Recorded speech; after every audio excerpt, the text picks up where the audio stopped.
Hello everyone, educational classes में आप सबका स्वागत है। आज हम निर्देशांक ज्यामिति, इसको कहते हैं कोऑर्डिनेट ज्योमेट्री। आज हम इसके सामान्य परिचय के बारे में जानेंगे कि निर्देशांक ज्यामिति क्या होती है, इसका यूज कहाँ कहाँ होता है। निर्देशांक ज्यामिति के अंतर्गत हम ग्राफ, मूल बिंदु, कार्तीय निर्देशांक, इन सब के बारे में जानेंगे। यहाँ पर सबसे पहले बात आती है कि निर्देशांक ज्यामिति क्या है और उसका यूज कहाँ किया जाता है। तो निर्देशांक ज्यामिति के द्वारा समतल पर स्थित किसी बिंदु की स्थिति का निर्धारण किया जाता है कि वह कहाँ पर है। निर्देशांक ज्यामिति के जनक रेने देकार्ते थे। ये फ्रांस के गणितज्ञ थे। यह क्वेश्चन भी कई बार पूछा जाता है ऑप्शन में कि रेने देकार्ते कहाँ के थे, तो हमें याद रखना है कि यह फ्रांस के गणितज्ञ थे। कुछ लोग बहुत आलसी होते हैं, सुबह लेटे रहते हैं और सोचते रहते हैं, लेकिन 17वीं शताब्दी के फ्रांस के गणितज्ञ रेने देकार्ते आलसी नहीं थे। उनका यह मानना था कि आराम से लेटे हुए चिंतन करते रहते थे। वो उनका यह मानना था कि इस तरीके से और भी अच्छी तरीके से चिंतन किया जा सकता है। तो वह सुबह टाइम लेटे रहते थे और सोचते रहते थे। तो उन्होंने एक बार चिंतन करते करते यह सोचा कि किसी बिंदु का निर्धारण किस प्रकार से किया जाए और उन्होंने इस समस्या का हल ढूंढ निकाला। इसलिए निर्देशांक ज्यामिति के जनक रेने देकार्ते को कहा जाता है, क्योंकि इन्होंने किसी समतल पर एक बिंदु की स्थिति का निर्धारण किस प्रकार से किया जाता है, इस समस्या का हल निकाला। निर्देशांक ज्यामिति को ही कार्तीय पद्धति भी कहा जाता है, क्योंकि निर्देशांक ज्यामिति इसका दूसरा नाम होता है कार्तीय पद्धति। अब हम बात करेंगे कार्तीय तल या निर्देशांक तल की।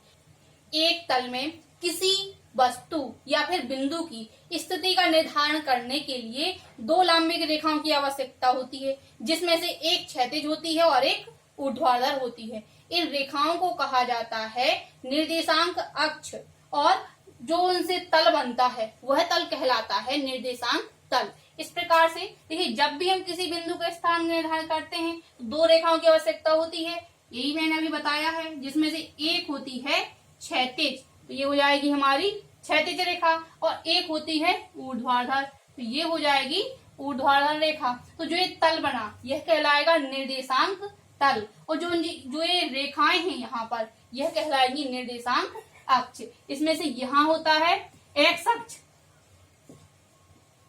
यह हो जाएगा एक्स डैश अक्ष, यह हो जाएगा यहाँ पर वाई अक्ष, और इसको हम कहते हैं यहाँ पर वाई डैश अक्ष। जो ये रेखाएं हैं इस तरीके से यह कहलाती हैं क्षैतिज रेखाएं, और जो इस प्रकार से खड़ी रेखाएं हैं यह कहलाती हैं ऊर्ध्वाधर रेखाएं। अब क्षैतिज रेखाओं को भुज भी कहा जाता है, या फिर इस प्रकार से भी ऑप्शन पूछा जाता है कि एक्स अक्ष को क्या कहा जाता है, उसको कहा जाता है भुज। और जो ऊर्ध्वाधर रेखाएं होती हैं इसको कहा जाता है कोटि, या फिर इस तरीके से भी कहा जा सकता है कि वाई अक्ष को कहा जाता है कोटि। इस प्रकार से तो यह एक संख्या रेखा बन गई। यहाँ पर हम बिंदु लेंगे 0, 1, 2, 3, इस प्रकार से हम बिंदु अंकित कर देंगे इस पर।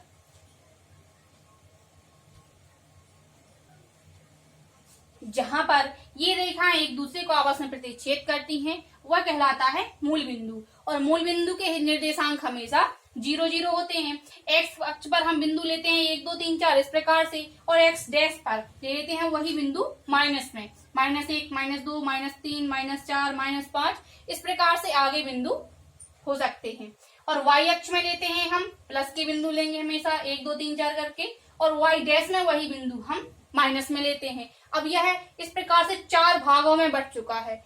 कई बार यह क्वेश्चन भी पूछा जाता है कि दो रेखाओं द्वारा आपस में बटे तल के प्रत्येक तल का नाम लिखिए। तो यहाँ देखिए दो रेखाओं दी थी हमने, दो रेखाओं द्वारा यह 4 भागों में बट चुका है। तो इसके ये होता है प्रथम चतुर्थांश, द्वितीय चतुर्थांश, तृतीय, और ये होता है चतुर्थ चतुर्थांश। जब भी हम किसी बिंदु का स्थिति का निर्धारण करते हैं तो हमेशा हम एक्स वाई के रूप में करते हैं, जहां पर पहला बिंदु हम एक्स अक्ष पे लेंगे और दूसरा लेते हैं वाई अक्ष पे। तो हम यहाँ पर देखते हैं प्रथम चतुर्थांश में के यहाँ पर कुछ इसके निर्देशांक अक्ष के बिंदु होते हैं जो इस प्रकार से होते हैं। प्रथम चतुर्थांश, इसमें देखिए एक्स अक्ष भी यह धनात्मक बिंदु है और वाई अक्ष पे धनात्मक बिंदु है, इसमें सभी धनात्मक बिंदु होते हैं, तो इसमें होता है प्लस प्लस। अब द्वितीय चतुर्थांश में पहले हम एक्स अक्ष को लेंगे, जिसमें देखिए एक्स अक्ष ऋणात्मक है, यहाँ हो जाएगा माइनस, और वाई अक्ष लेंगे तो यह प्लस में रहेगा, यहाँ होता है माइनस प्लस। यह हम इसलिए यहाँ पर देख रहे हैं क्योंकि इससे भी क्वेश्चन पूछे जाते हैं। तो पहले हम इस स्थिति को समझ लेते हैं, फिर इससे जुड़े हुए क्वेश्चंस के बारे में जानेंगे कि हमने इसको जाना, इसका यूज कहाँ होगा।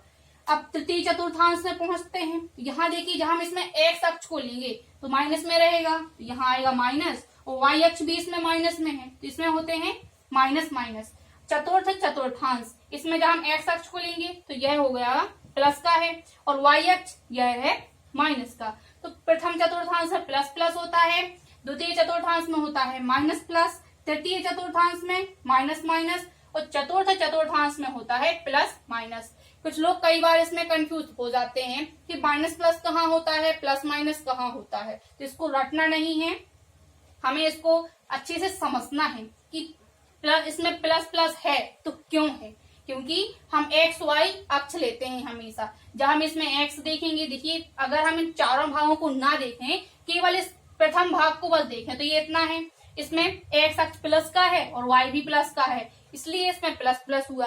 अब हम द्वितीय चतुर्थांश को देखें तो हम बाकी के तीन चतुर्थांश को आपस में भूल जाते हैं, सिर्फ हम इस दूसरे चतुर्थांश को देखते हैं, जिसका यह भाग होगा, इसमें एक्स माइनस का है और वाई है प्लस का, इसलिए इसमें माइनस प्लस आता है। हम इसी प्रकार से तृतीय चतुर्थांश में देखते हैं, इसमें एक्स माइनस का है और वाई भी माइनस का है, इसलिए इसमें माइनस माइनस होता है। और चतुर्थ चतुर्थांश में एक्स होता है प्लस का और वाई होता है माइनस का, इसलिए इसमें प्लस माइनस आता है। अब इससे जुड़े हुए कुछ क्वेश्चन हैं, हम उनके बारे में जानते हैं। अगर हमसे पूछा जाए कि बिंदु 3 और -5 यह किस चतुर्थांश में स्थित हैं, तो हमें इससे देखना है।